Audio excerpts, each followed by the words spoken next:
Motorola new smartphone মোটো age 40 new, যেটা Indian মার্কেটে launch করার জন্য তৈরি আছে। তো আর কিছুদিন পরেই এই ফোনটি লঞ্চ হতে চলেছে। আর এই ভিডিওতে এই ফোনটির ফার্স্ট লুক আপনাকে দেখাবো, আর বলবো এই ফোনটির প্রাইস, স্পেসিফিকেশন, লঞ্চ ডেট, এই ফোনটি কাদের নেওয়া ঠিক হবে, সমস্ত কিছু এই ভিডিওর মাধ্যমে আমরা আলোচনা করবো। আর সব থেকে ইম্পর্টেন্ট হচ্ছে এই ফোনের প্রাইস, কত প্রাইসের মধ্যে ফোনটি লঞ্চ হতে চলেছে, ফোনটি সম্বন্ধে সমস্ত কিছু জানতে পুরো ভিডিও জুড়ে আমার সাথেই থাকুন। তো চলুন শুরু করে নিই আজকের এই ভিডিও। আপনি চাইলে কিন্তু এই চ্যানেলকে সাবস্ক্রাইব করে রাখতে পারেন, কারণ এরকম টেক রিলেটেড ভিডিও আমরা সবার আগে আপলোড করতে থাকি। তো সবার প্রথমে এই ফোনটির লুক দেখতে গেলে আপনি দেখতেই পারছেন এই ফোনটির লুক কেমন হতে চলেছে। এই ফোনটির ব্যাক সাইডের লুক আমার কাছে বেশ ভালোই লেগেছে, তবে এই ফোনটির ব্যাক ডিজাইন আগের ফোনগুলোর মতনই করা হয়েছে। তো ব্যাক সাইডের ডিজাইন তেমন কোনো পরিবর্তন করা হয়নি এই ফোনটির মধ্যে, তবুও কিন্তু এই ফোনটির ডিজাইন আমার কাছে বেশ ভালোই লেগেছে। ব্যাক সাইডে ভিতরে লেদারের সাথে আসবে, এই ফোনটির মধ্যে দুটি ক্যামেরার সেটআপ থাকবে, আর থাকছে একটি এলইডি ফ্ল্যাশ। এই ফোনটি লাইট ওয়েট এবং স্লিম হতে চলেছে। তো এই ফোনটির ফ্রন্ট ডিজাইন দেখতে গেলে থাকছে, যেটা থাকছে একটি কার্ড ডিসপ্লে, সেন্টার পাঞ্চুয়াল ডিসপ্লে, আর এই ফোনটির সাইডে বেজেলস এন্ড সিনস অনেক কম থাকছে। আর এই ফোনটির ফ্রন্ট সাইডের লুক কিন্তু বেশ ভালোই হতে চলেছে, আর এই ফোনটির ইনহ্যান্ড ফিলও কিন্তু খুব ভালোই হতে চলেছে। এই ফোনটির লুক দেখতে গেলে ফ্রন্ট এবং ব্যাক সাইডে বেশ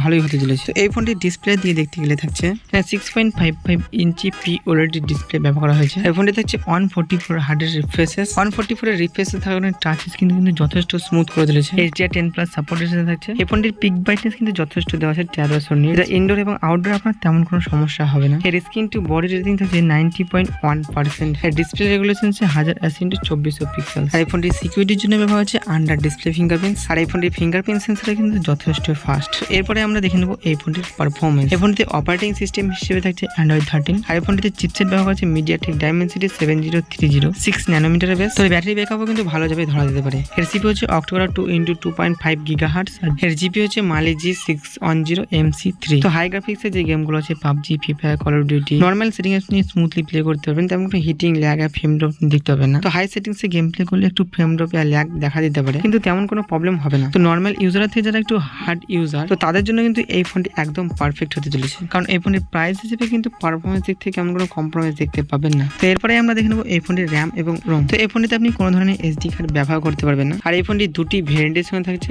8GB র্যাম 128GB স্টোরেজ, আর থাকছে 12GB র্যাম 256GB স্টোরেজ। তো এরপরে আমরা দেখে নেবো এই ফোনটির ক্যামেরা কোয়ালিটি। হ্যাঁ, ডুয়েল ক্যামেরা সেটআপ ব্যবহার করা হয়েছে, এটা আগেই বলেছিলাম। এখানে 50 মেগাপিক্সেলের মেন ক্যামেরা ব্যবহার করা হয়েছে OIS সাপোর্টের সাথে, আর থাকছে 13 মেগাপিক্সেল আলট্রা ওয়াইড ক্যামেরা। তো এই ফোনটির ক্যামেরা কোয়ালিটি বেশ ভালোভাবে ধরা দিতে পারে। তো এই প্রাইসের মধ্যে এই ফোনটির ক্যামেরা পারফরমেন্স দিক থেকে আপনি তেমন কোনো কম্প্রোমাইজ দেখতে পাবেন না। তো ব্যাক ক্যামেরা দিয়ে আপনি ভিডিও শুট করতে পারেন 4K পর্যন্ত, আর 1080p 240 FPS পর্যন্ত। আর ফোনটির সেলফি ক্যামেরা ব্যবহার হয়েছে 32 মেগাপিক্সেলের। ফ্রন্ট ক্যামেরা দিয়ে ভিডিও শুট করতে পারেন 1080p 30 FPS। তো এরপরে আমরা দেখে নেবো এই ফোনটির ব্যাটারি। এই ফোনটিতে পাওয়ার দেওয়ার জন্য ব্যবহার করা হচ্ছে লিথিয়াম পলিমার্কের 5000 mAh ব্যাটারি, আর ব্যাটারি থেকে দ্রুত চার্জ করার জন্য থাকছে 68 ওয়াটের একটি ফাস্ট চার্জার, যেখানে 0 থেকে 50% চার্জ হতে সময় নিচ্ছে 15 মিনিট। এই ফোনটির কানেক্টিভিটি হিসেবে থাকছে wifi, Bluetooth, GPS, NFC, FM token থাকছে না, USB Type-C 2.0। আর এই ফোনটির নেটওয়ার্ক সাপোর্ট হিসেবে থাকছে 5G সাপোর্টেড। এখানে 5G 14টা ব্যান্ড ব্যবহার করা হয়েছে। তো এই ফোনটির নেটওয়ার্ক স্পিডও বেশ ভালোভাবে ধরা যেতে পারে। তো এই ফোনটিতে ওভারঅল দেখতে গেলে সবকিছু ঠিকঠাকই আপনি পেয়ে যাবেন, তেমন কোনো কম্প্রোমাইজ দেখতে পাবেন না। তো যারা মিডিয়াম ইউজার তাদের জন্য এই ফোনটি একদম পারফেক্ট হতে চলেছে, তারা কিন্তু এই ফোনটি বাই করতে চাইলে বাই করতে পারে। এই ফোনটিকে নিয়ে নতুন করে কিছু বলার নেই। আর এই ফোনটিকে রিলিজ করা হয়েছিল 14 সেপ্টেম্বর 2023। এই ছিল মোটো এজ 40 নিউর ফুল রিভিউ ভিডিও। আর এই ভিডিও যদি আপনার ভালো লেগে থাকে লাইক করবেন, চ্যানেলকে সাবস্ক্রাইব করে নেবেন।